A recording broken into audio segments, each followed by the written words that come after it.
నమస్కారం గీబౌకు స్వాగతం। ఈ రోజు సుఖీభవలో ఎక్సియాన్ తో చర్మానికి నవయవనం, ఎండ దెబ్బను కాచుకోండిలా, బరువు తగ్గించే మధుమేహ మందులతో జాగ్రత్త, అంతులేని నీరసానికి యోగాతో చెక్, ఇంకా హెల్త్ టిప్। వయసు పైబడుతున్న కొద్దీ చర్మం సాగిపోవడం, వదులుగా మారడం, ముడతలు పడడం సహజమే। మహిళల్లో అయితే కాన్పు తర్వాత చర్మం బాగా వదులుగా మారిపోతుంటుంది। ముఖ్యంగా పొట్టు కడుపు, కాళ్ళు, చేతుల వెనుక భాగాల్లో చర్మం అంతా వేలాడుతున్నట్లుగా ఉంటుంది। ఇలా వదులైన చర్మాన్ని తిరిగి బిగుతుగా చేసేందుకు ఆధునిక వైద్యంలో ఎక్సియోన్ అనే సరికొత్త చికిత్స ఒకటి ఇటీవల అందుబాటులోకి వచ్చింది। చర్మంపై ఎలాంటి కోతలు, ఘాట్లు పెట్టకుండానే చర్మానికి బిగువును తెచ్చిపెట్టే ఎక్సియోన్ చికిత్స గురించి ఇప్పుడు తెలుసుకుందాం।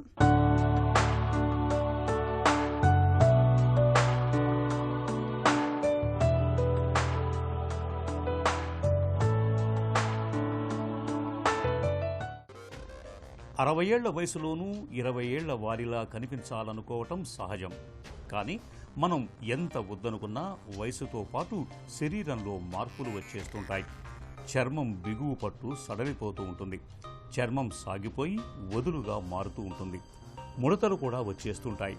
అయితే ఇవన్నీ ఏ 60 ఏళ్ల వయసులో వస్తుంటే పర్లేదు, కానీ నడి వయసుకే చర్మంలో వార్ధక్య ఛాయలు కనిపిస్తుంటే నేటి ఆధునిక జీవనంలో చాలామంది ఈ సమస్యనే ఎదుర్కొంటున్నారు।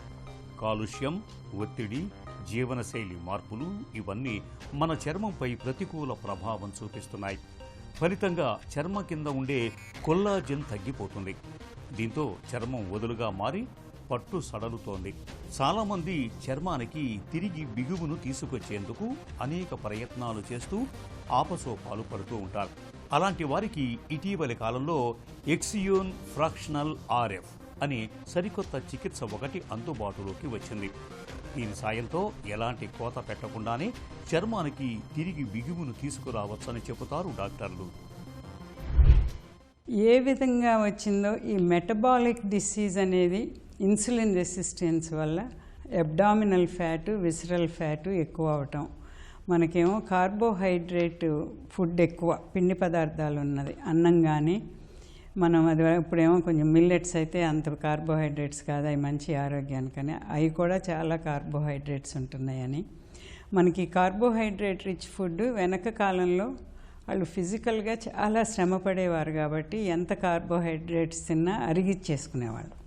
ఇప్పుడు ఉండే లైఫ్ స్టైల్కి చేతులు ఎత్తే పని లేదు, ఏమీ లేకుండా పనులు అయిపోతా అంటే ఈ కార్బోహైడ్రేట్ రిచ్ ఫుడ్ అంతా ఫ్యాట్గా డిపాజిట్లు అయిపోతున్నాయి బాడీలో।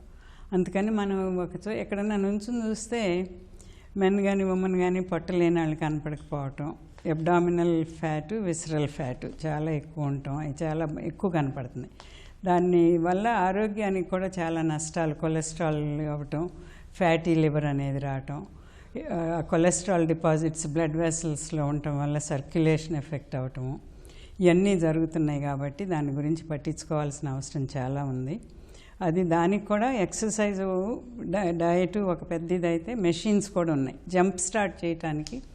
ఎక్సియాన్ అనే మెషిన్తో ఆ ఫ్యాట్ లాస్కి జంప్ స్టార్ట్ చేసి కొంత ఫ్యాట్ పోతే వాళ్ళకి మోటివేషన్ కూడా పెరుగుతుంది, ఇది తగ్గుతుంది, ఇదేదో పార్ట్ ఆఫ్ మై ఇది కాదు, బాడీ కాదు, నా బాడీ ఇంతే ఉంటుంది అలా అనుకోకూడదు, ప్రతి దానికి ఆన్సర్స్ ఉన్నాయి, దానివల్ల హెల్త్ చాలా మెరుగుపడుతుంది అనేది ప్రతి ఒక్కళ్ళు ఆలోచించి చేసుకోవాల్సిన విషయం। స్కిన్ హెల్త్ రీజనరేషన్ అనేది బాగా ఇప్పుడు కొత్తగా healthy ageing, healthy life span అనేది చాలా ఎక్కువగా చెప్తున్నాము। ఊరికే బతకటం కాదు, ఉన్నన్నాళ్ళు చాలా ఫంక్షనల్గా ఉండాలి, మీ పనులన్నీ చేసుకోవాలి, సహాయం చేయగలగాలి, ఫిజికల్గా యాక్టివ్గా ఉండాలి, హ్యాపీగా ఉండాలి అనేదానికి స్కిన్ హెల్త్కి ఫ్రాక్షనల్ ఆర్ఎఫ్ అని నీడిల్ పెట్టి RF stimulation, radio frequency stimulation వల్ల స్కిన్కి కూడా ఎలాస్టిసిటీ పెరగటము, కొలాజన్ పెరగటం వల్ల ఆ wrinkles, ageing changes in the skin, అది పెద్ద హెల్త్ బెనిఫిట్ కాకపోయినా ఎమోషనల్గా by looking good they feel good, feeling good అంటే హ్యాపీగా ఉండటము, సోషల్ సర్కిల్స్లో మామూలుగా మూవ్ అవటము, ఎక్కువ ఇంటరాక్షన్స్, ఫ్యామిలీ అవి చాలా ఇంపార్టెంట్ అనేవి గట్టిగా చెప్తున్నాం। అవన్నీ అందరూ పట్టించుకోవాల్సిన విషయాలని, ఇవన్నీ latest advances in women's in terms of health care, ఉమెన్సే అని కాదు, ఇవన్నీ మెన్కు కూడా చాలా ఉపయోగపడేయే.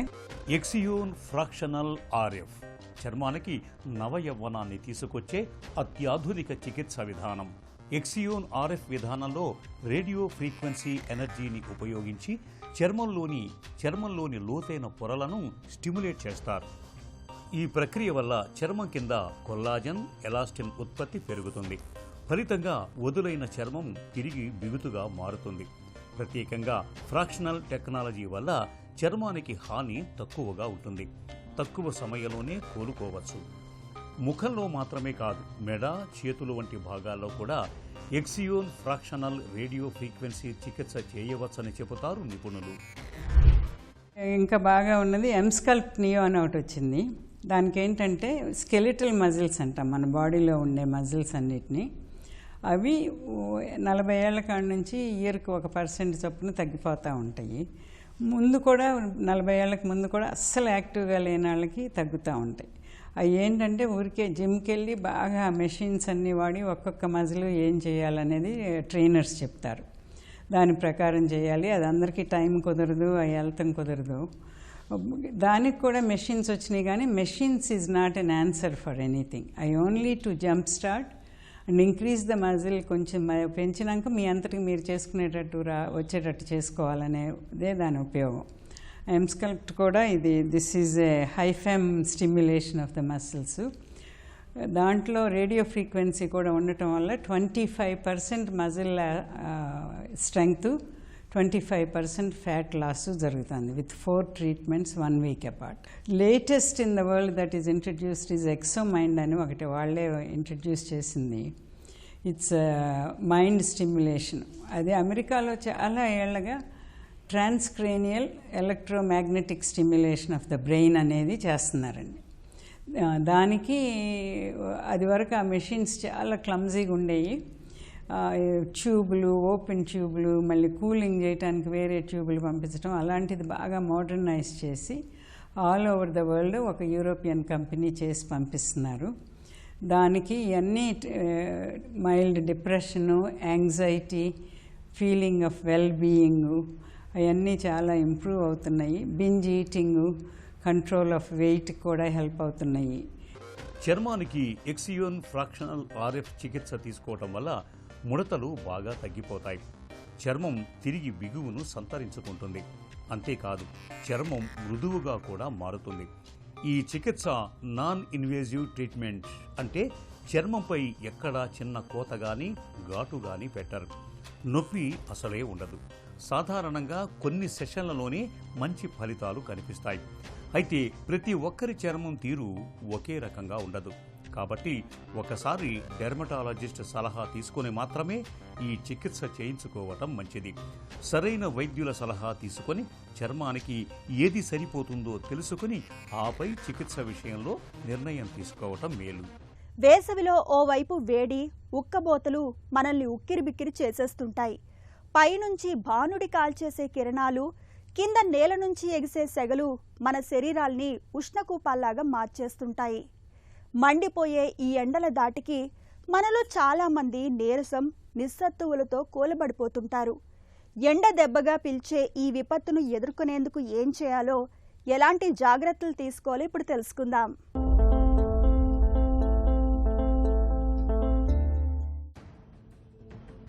వడదెబ్బ వేసవి విసిరే పంజా ఇది. వడదెబ్బ అత్యంత ప్రమాదకరమైన ఆరోగ్య సమస్య. వడదెబ్బను ఏమాత్రం నిర్లక్ష్యం చేసినా ప్రాణాలు క్షణాల్లో గాలిలో కలిసిపోతుంటాయి.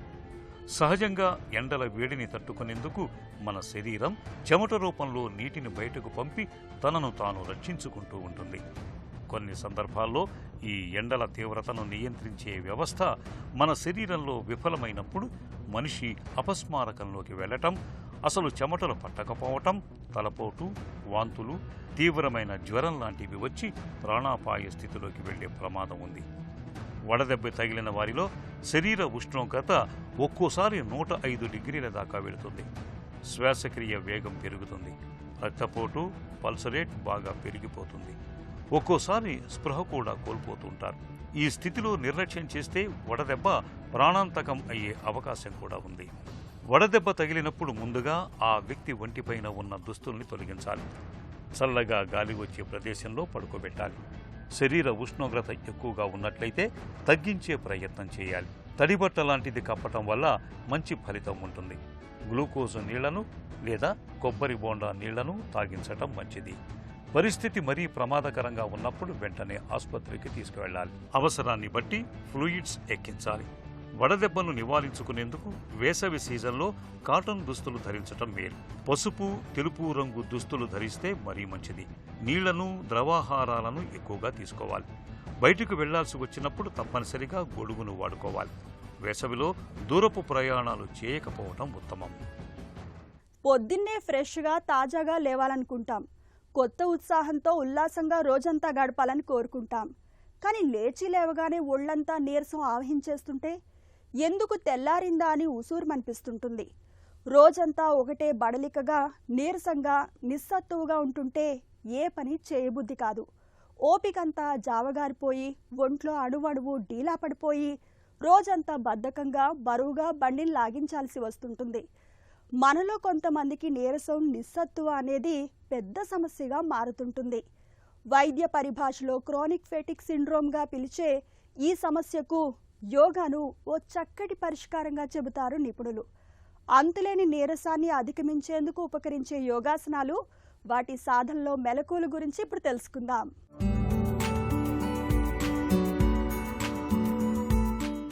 టైప్ 2 డయాబెటీస్ చికిత్సకు వినియోగించే సెమాగ్లుటైడ్, టర్జపటైడ్ వంటి ఇంజెక్షన్ మందులు రక్తంలో గ్లూకోజ్ను అదుపులో ఉంచడంతో పాటు శరీర బరువును కూడా చక్కగా తగ్గిస్తాయి.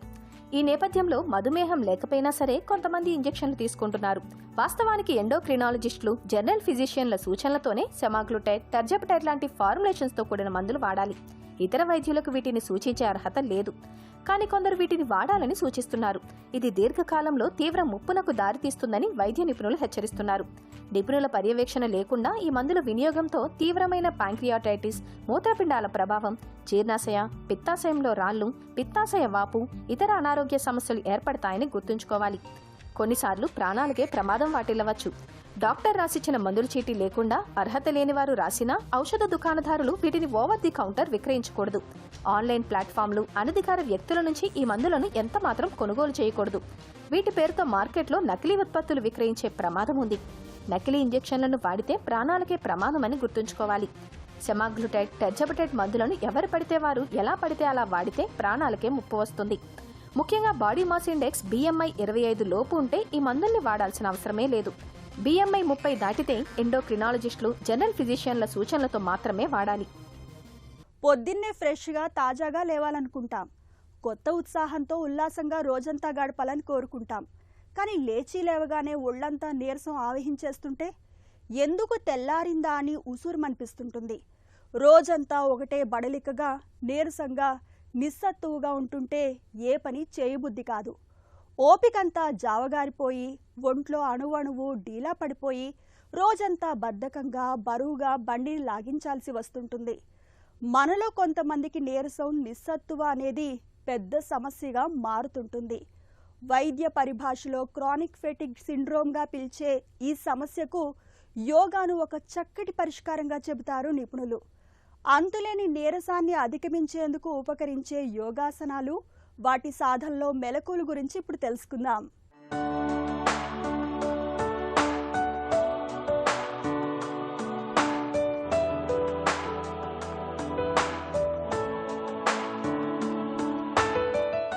ఈనాటి కార్యక్రమంలో ఒక ముఖ్యమైనటువంటి అంశం గురించి తెలుసుకోబోతున్నాం. CFS, chronic fatigue syndrome. ఇది అతి సంక్లిష్టమైన మరియు అతి దీర్ఘకాలకరమైనటువంటి ఒక వ్యాధి. ఇది ప్రధానంగా అలసట మీద ప్రభావం కలుగజేస్తూ ఉంటుంది, ఇమ్యూనిటీ మీద ప్రభావం కలుగజేస్తూ ఉంటుంది, నిస్సత్వం మీద ప్రభావాన్ని కలుగజేస్తూ ఉంటుంది. ఈ వ్యాధి సోకినటువంటి వారు సాధారణంగా తొందరగా అలసిపోవడం, తొందరగా అలసటకు గురవడం, ఎంత విశ్రాంతి తీసుకున్నా ఆ విశ్రాంతి స్థితిలో అలసట తీరకపోవడం, నిరుత్సాహంతో ఉండడం, నిస్సత్తువతో ఉండడం, నిస్పృహతో ఉండడం, మానసిక సంఘర్షణతో ఉండడం, ఇమ్యూనిటీ పవర్ తగ్గిపోవడం, పనిని సమర్థవంతంగా చేయలేకపోవడం, ఈ రకమైనటువంటి ఈ యొక్క వ్యాధి లక్షణాలు.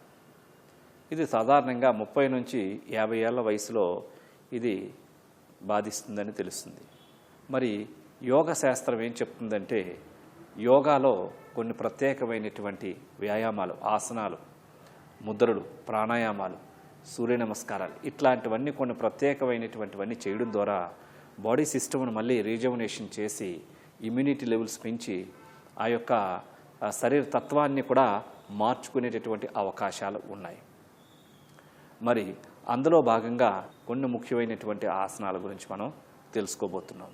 అందులో భాగంగా మార్జాలాసనం, విపరీతకరణి మరియు ప్రాణముద్ర. ఇప్పుడు వాటిని ఏ విధంగా చేయాలో చేసి చూద్దాం. ముందుగా మార్జాలాసనం చేస్తాం. దండాసన భంగిమకి రావాలి. కాళ్ళు రెండు స్ట్రైట్గా పెట్టుకొని, ఇప్పుడు వజ్రాసన భంగిమకి రావాలి. లెఫ్ట్ లెగ్ ఫోల్డ్ చేయాలి. రైట్ లెగ్ని కూడా లెఫ్ట్ లెగ్ జతలో ఫోల్డ్ చేయాలి. ఇప్పుడు రెండు చేతుల్ని మోకాళ్ళకి ఒక 1 ఫీట్ డిస్టెన్స్లో అరిచేతులు నేలని ఆడించాలి.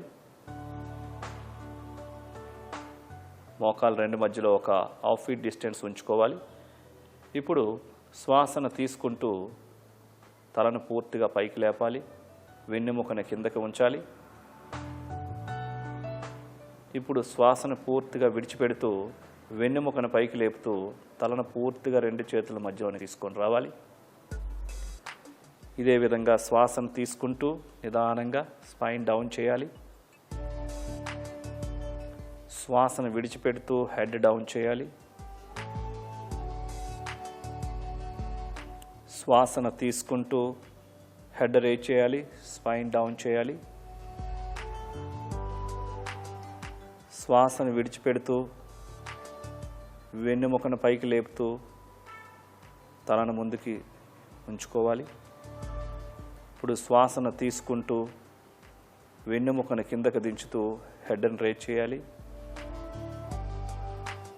ఇప్పుడు నార్మల్ స్థితికి రావాలి. ఇప్పుడు మీ యొక్క లెఫ్ట్ హ్యాండ్ని స్ట్రైట్గా రేజ్ చేయండి. ఇప్పుడు రైట్ లెగ్ని కూడా రేజ్ చేయండి. బ్యాలెన్స్ చూసుకుంటూ ఉండండి.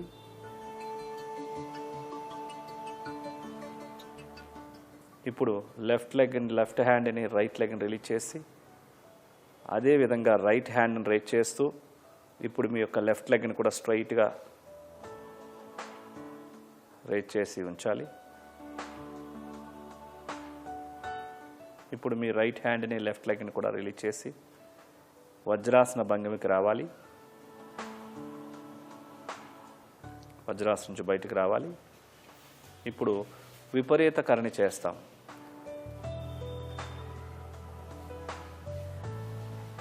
శవాసన భంగిమకి రావాలి.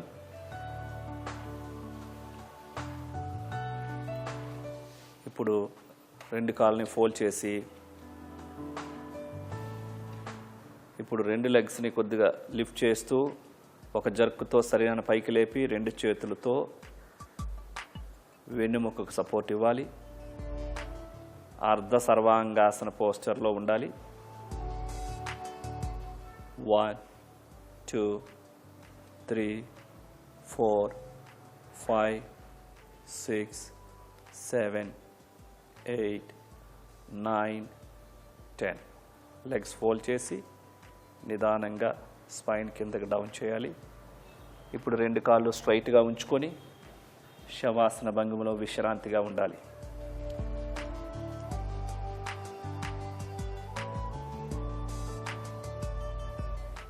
ఇప్పుడు లెఫ్ట్ సైడ్ తిరిగి లేచి కూర్చోవాలి.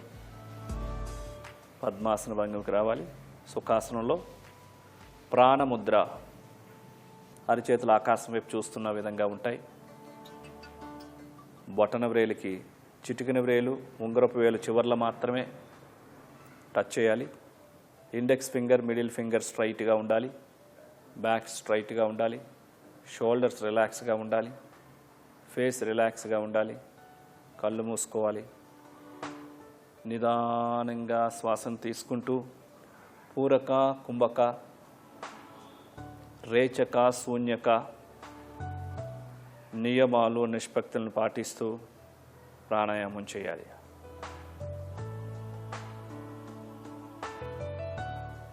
When you are inhaling, receiving health energy from nature.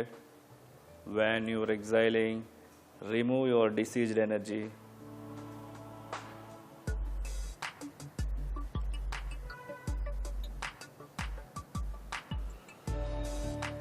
శ్వాసను విడిచిపెట్టిన తర్వాత విశ్రాంతిగా ఆపాలి, ముద్రను రిలీజ్ చేయాలి, నిదానంగా కళ్ళు తెరవాలి. చూశారు కదండి, ఈ రకమైనటువంటి కొన్ని ప్రత్యేకమైనటువంటి ఆసనాలు, కొన్ని ప్రాణాయామాలు చేయడం ద్వారా మరలా మన బాడీ యొక్క ఇమ్యూనిటీ ఫుల్గా పెరిగి, రోగనిరోధక శక్తి బాగా పెరిగి, ఎటువంటి రోగాన్నైనా సరే నయం చేసుకోగలిగినటువంటి శక్తి శరీరం తనంతట తాను పెంపొందించుకోవడంలో యోగ విద్య, యోగ సాధన అన్నది ఎంతగానో ప్రభావం కలుగజేస్తుందని చెప్పవచ్చు. ఒక చిన్న చిట్కా మీకోసం. ఎండ వేడిని తట్టుకునేందుకు ఈ సీజన్లో కాస్త వదులుగా ఉండే తెలుపు రంగు కాటన్ దుస్తుల్ని ధరించండి. తెలుపు రంగు సూర్యకాంతిని ఎక్కువగా శోషించుకోకుండా పరావర్తనం చేస్తుంది. దీంతో మన చర్మంపై ఎండవేడి ప్రభావం తక్కువగా ఉంటుంది.